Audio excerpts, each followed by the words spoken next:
Hello, everyone, and welcome. I'm your host, Ardina Ferrin, and today we're sitting down with Alexis Hedges, engineering consultant and market lead for commercial and private fleets, and Steve Clermont, managing director of planning and deployment with the Center for Transportation and Environment.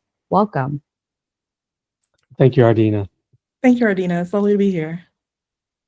Yeah, it's a pleasure to have you.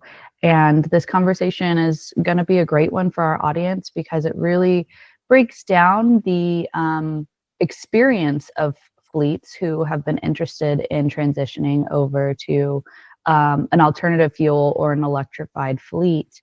And I'm really, really excited to hear what you have to share for our audience because there's a lot of great information. Yeah, thank you. So we've definitely done a lot of work in the zero-emission space, helping to electrify fleets and help them transition to things like even hydrogen fuel cells. So we're excited to help share that experience and hopefully inspire more folks to take action. So tell us about CTE's mission and the work you do to help public and private fleets navigate the transition for zero emissions vehicles. Absolutely. So CTE, the Center for Transportation and the Environment, we are a 501c3 nonprofit planning and engineering firm. We've been around for over 30 years helping fleets with their transition to low emission and zero emission vehicles. Our mission statements is to improve the health of our climate and communities by bringing people together to develop and commercialize clean, efficient, and sustainable transportation technologies. So that's a mouthful, but how do we do that?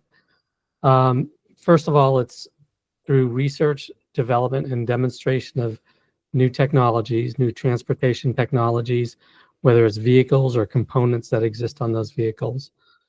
Furthermore, then we'll help fleets through transition planning or planning their deployment or transition to a zero-emission fleet or planning the deployment in the near term of zero-emission vehicles. Third, we'll go through and help them actually deploy it. We have what we call a smart deployment methodology to take fleets from point A to point B on planning for their project, purchasing and building out the vehicles, purchasing and building out the infrastructure, deploying the vehicles, and then monitoring the performance of them. Finally, we do have provide clean transportation policy and advocacy, as well as helping our customers with grant writing to get funding that they may need for helping them through their transition projects. Wow, that's a lot of help that you're providing for all of these, businesses and public services that really make the world turn. And Ardina, we work across the country with all sorts of different fleets. We've done a lot of work with transit. Transit is a very good environment to help develop new technologies and deploy those technologies and do the appropriate research and analytics on that new technology. From there, it generally starts propagating out into the rest of the marketplace, whether it's for municipal fleets, delivery and trucking fleets,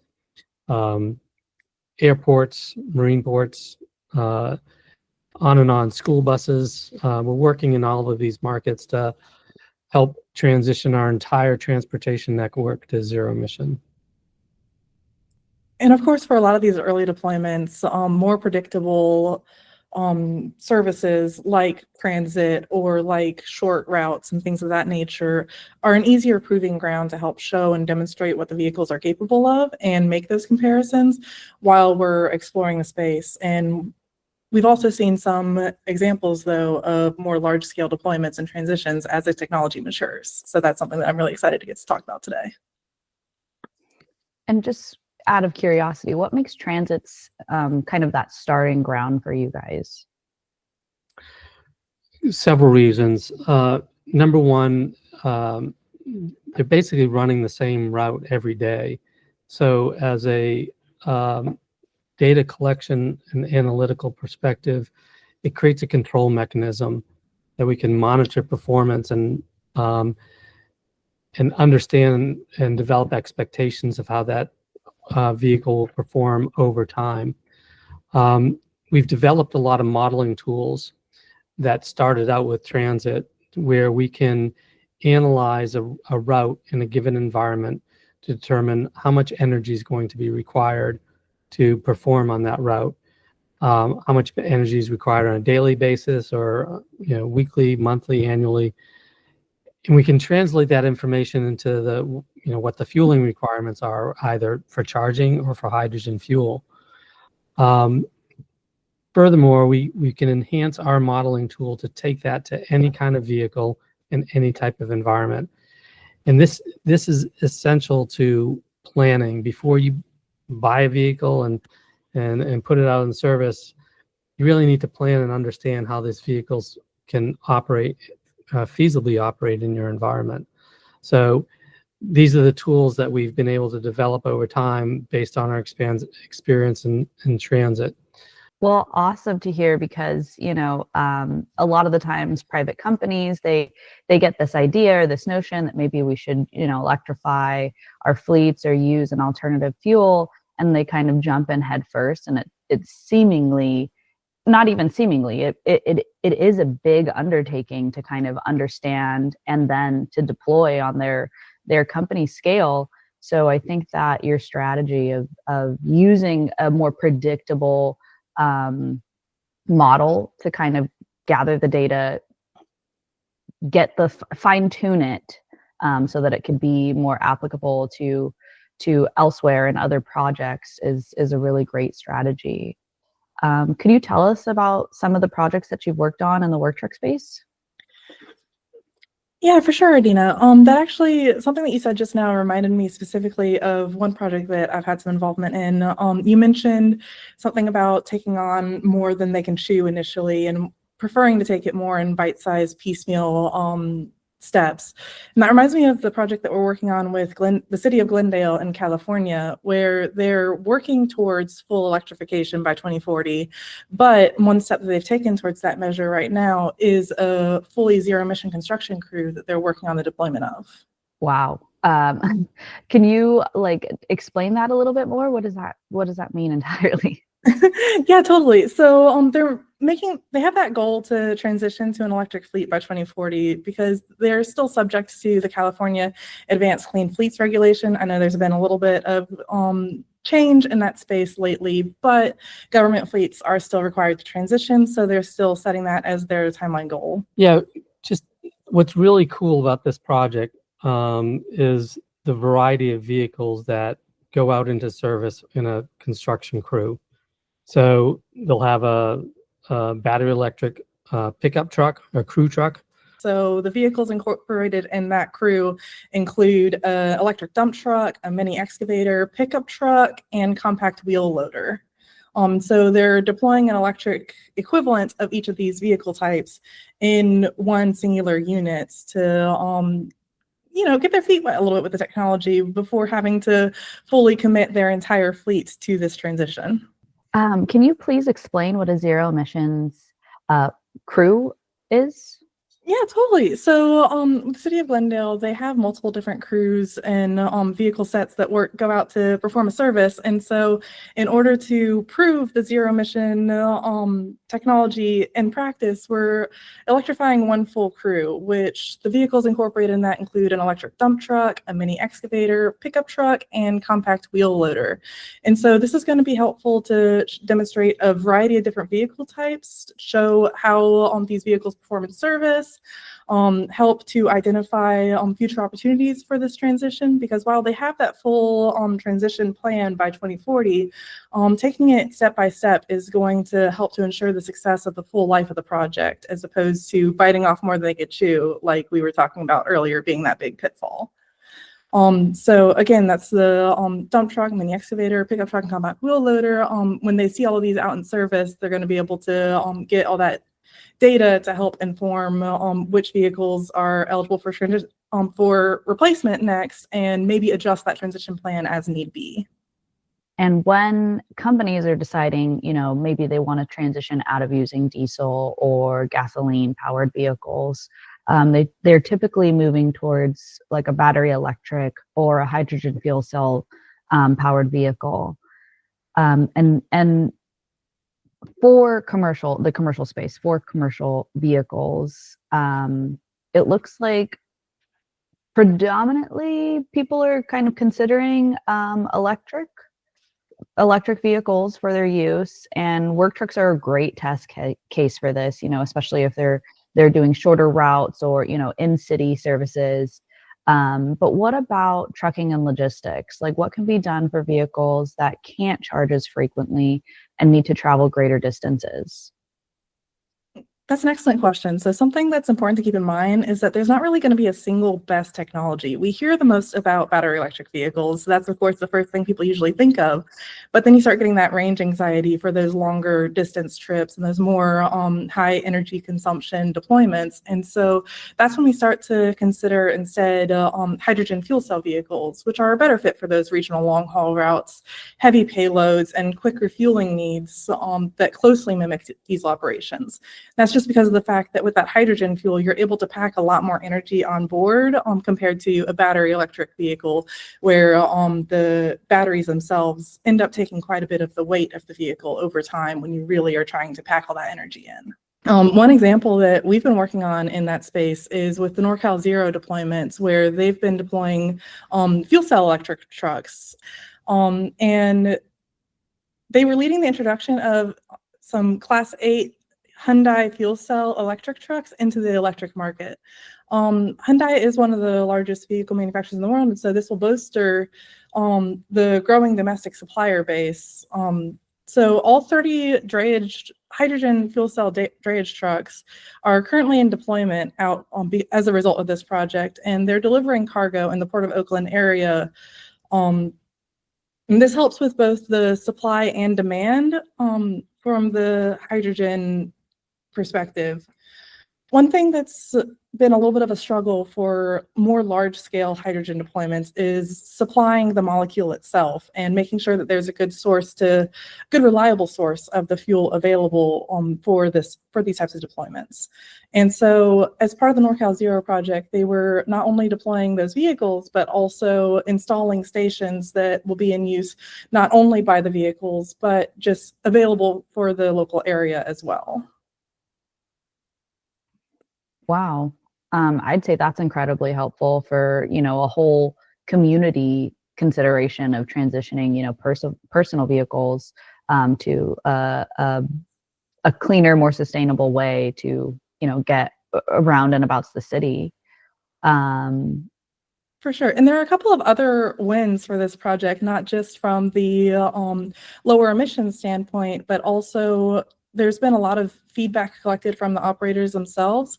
Drivers are reporting that they enjoy the quieter ride, less vibration from the result of none of those internal combustion engines on board, and none of those exhaust fumes. So while most people are thinking of these vehicles in terms of the emissions reductions and things of that nature, which is a big bonus, that's something that we're of course passionate about as being Center for Transportation and the Environment. The actual ride itself, the vehicles themselves, there's a lot of other auxiliary reasons to consider the switch as well.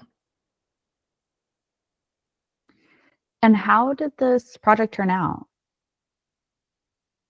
Well, as of December of last year, we had, when we stopped collecting data on these vehicles, we as CTE, I'm sure they are still collecting data on the vehicles, they had logged nearly 500,000 miles of trips with these vehicles. There were 4,175 cargo trips completed, and these vehicles also use significantly less energy idling than the diesel alternatives, with reductions between 35 and 67% of that energy, of that lost energy during idling events. What can be done, say, for a fleet operator who has interest in transitioning its fleet, but can't take on as large of an undertaking or as costly as a project? Yeah, well, first, planning is essential. When we go into and work with a client and research how they're using their vehicles, we look for two things: feasibility and suitability. Can an electric vehicle, whether it's battery electric or hydrogen fuel cell, feasibly operate in their service? number one. And number two is, are there suitable vehicles in the market that can provide the same level of utility as the vehicles they currently have? Currently, there may be some vehicles on the market that meet both of those requirements. The technology is constantly changing and improving. So even if it's not available now, we think it'll be available in the future. So when we develop a transition plan, we're not looking to say replace everything now. We're looking to say, let's start out small. Let's develop some experience. Let's pilot the project and slowly increase that fleet composition to more zero-emission vehicles over time as the technology improves and provides greater feasibility and suitability. Also, right now, there is a cost differential in the purchase of a zero-emission vehicle versus an internal combustion vehicle. We see that cost disparity start to reduce now, with especially in the light-duty sector, and we expect as the volumes increase, that same cost reductions will continue to improve over time. So this also plays into having a methodical approach to transition, is that we expect there'll be a cost advantage to this over time. Now, there are mechanisms out there potentially that they can help reduce their upfront capital costs or capital investment here. And that's in, the local utility might have what they call a make-ready program, where they can provide assistance on the infrastructure. There may be rebates or incentives on charging equipment, or tax incentives on either charging equipment or vehicles. EPA often has some funding, and working with your local clean cities organizations can basically point people in the right direction of what funding may be available. But also keep in mind that in many environments, the cost of electricity to fuel these vehicles will be much less than the cost of diesel or gasoline to fuel their internal combustion engine. So that should be taken into account. Right now, hydrogen is still pretty expensive compared to diesel, but we expect with more production and more offtake, those prices will improve as well. Finally, there are companies out there that will provide the charging infrastructure as a service, charging as a service. So this can help to lower the upfront capital investment that may be required for infrastructure, charging infrastructure, hydrogen fueling infrastructure, and instead you're paying that over time as part of your fuel cost. So this model can help potentially reduce the cost of operational costs of these vehicles. And finally, maintenance. Maintenance tends to be a lot lower cost on a zero-emission vehicle as compared to internal combustion engine vehicles. There's significantly less moving parts on a battery electric or hydrogen fuel cell vehicle compared to internal combustion engines. So that creates a really good economic opportunity. Do you think that also speaks to downtime in regards to maintenance?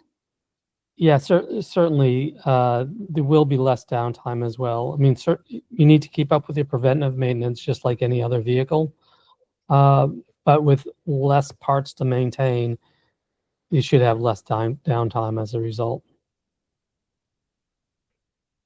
Well, I think that also is, another bonus in regards to considering moving towards an alternative fleet or alternative fuel vehicle for a lot of these companies, because uptime is kind of what makes everything turn for them.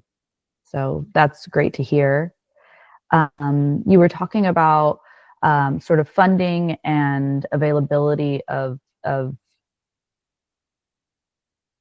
making this transition more financially feasible for these companies. And I know in California and a lot of, progressive states, there's a lot of, we see and hear more of this type of funding, this type of incentive for vehicles that operate in these states, but what about the other parts of the US? What we're seeing across the country is there are benefits or methods that available in every state, but they're not the same. So in California, for example, we see they have the HVIP program incentive to reduce the upfront capital costs of purchasing some of these vehicles. But at the same time, the price of their electricity tends to be very high. Whereas in the Southeast US, electricity costs are very low, especially overnight. So we're seeing huge advantages from an operational perspective to operating a zero-emission fleet in the Southeast as well. So this is why upfront planning is important, to be able to look at all these different elements and kind of map out, again, feasibility and suitability of vehicles. What are the available incentives and costs, both on the capital side and on the operating side? And how will things change over time? So when we put together a transition plan, we're looking at all of these elements, and we create a total cost of ownership over a 20 or 30-year period, whatever is required to make that transition, or whatever the goal is for the organization. So we're trying to take a very measured and reasonable approach to making this happen, recognizing that there's an economic element that needs to be addressed. And initially, during some of the pilots, some of the capital costs may outweigh what they're experiencing right now with an internal combustion engine fleet. But we think that over time, there'll be certainly a benefit here that for any fleet as they go down this path. Alexis, do you want to talk a little bit about the Ocala project? Yeah, definitely. So that's the city of Ocala, Florida, we should specify. They have a municipal waste fleet that they have fully transitioned to battery electric. So that's another one of those case examples that we've been referencing where the routes are very regular, and so you can anticipate how much energy is going to be needed each day. And so they saw the opportunity to transition to zero emission and went ahead and took it. They were able to fund those vehicles through EPA grants. So that's just another example of how maybe an operator in a not so progressive state might be able to take advantage of some funding opportunities. And they were able to deploy side loaders and rear loaders in order to transition their service to fully zero emission.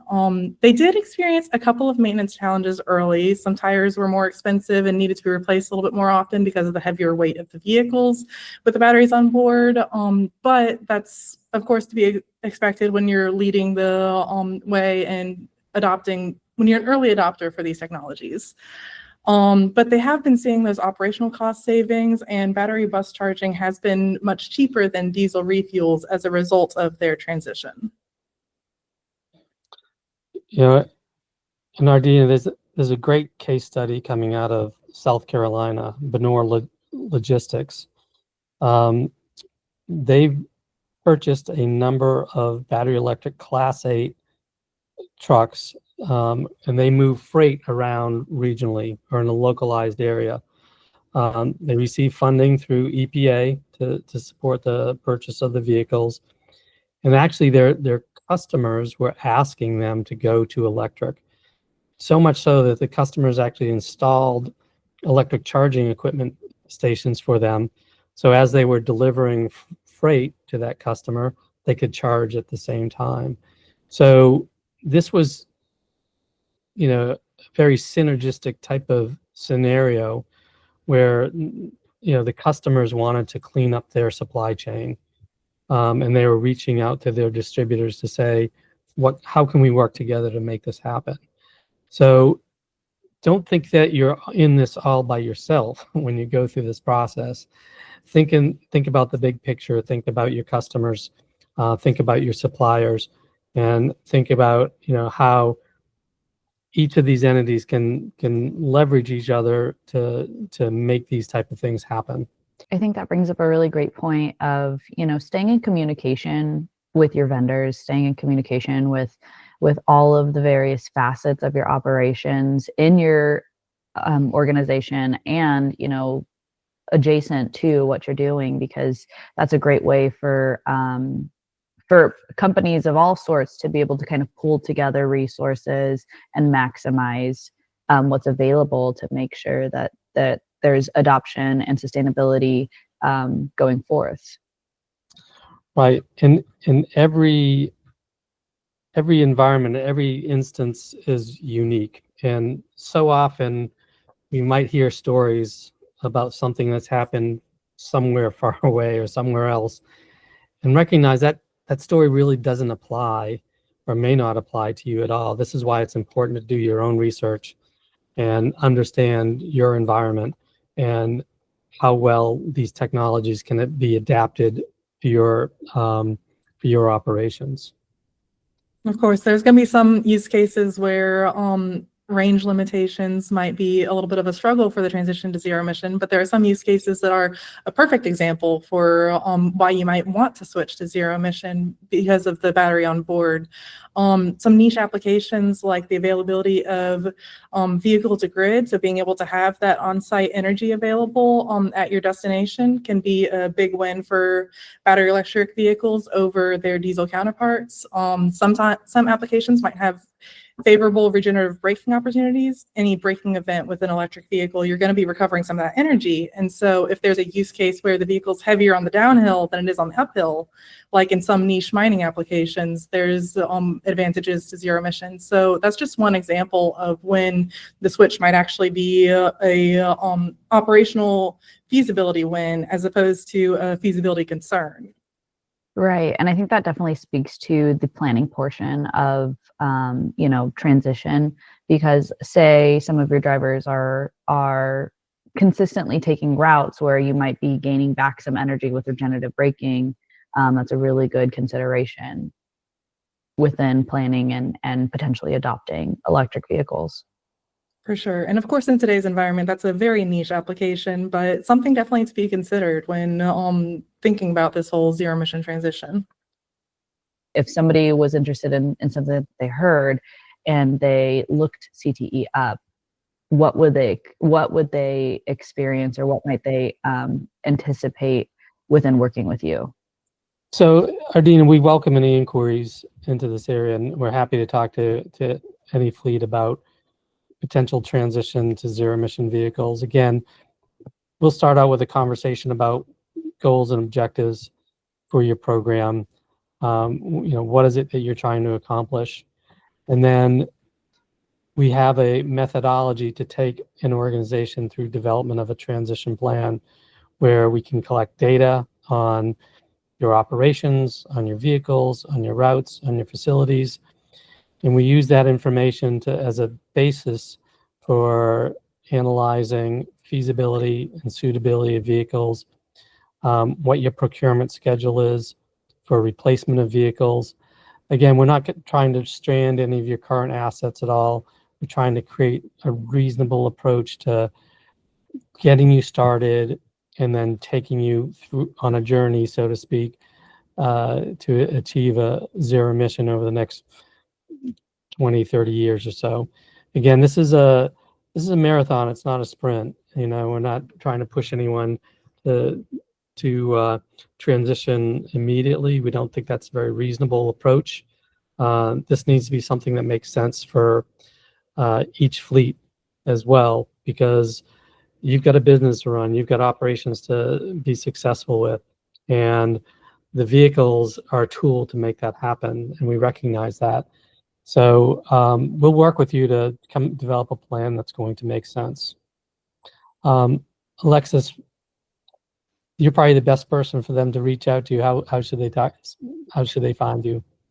Yeah, for sure. Anybody is welcome to reach out to me if they want to ask about these zero emission process that we've talked about here today.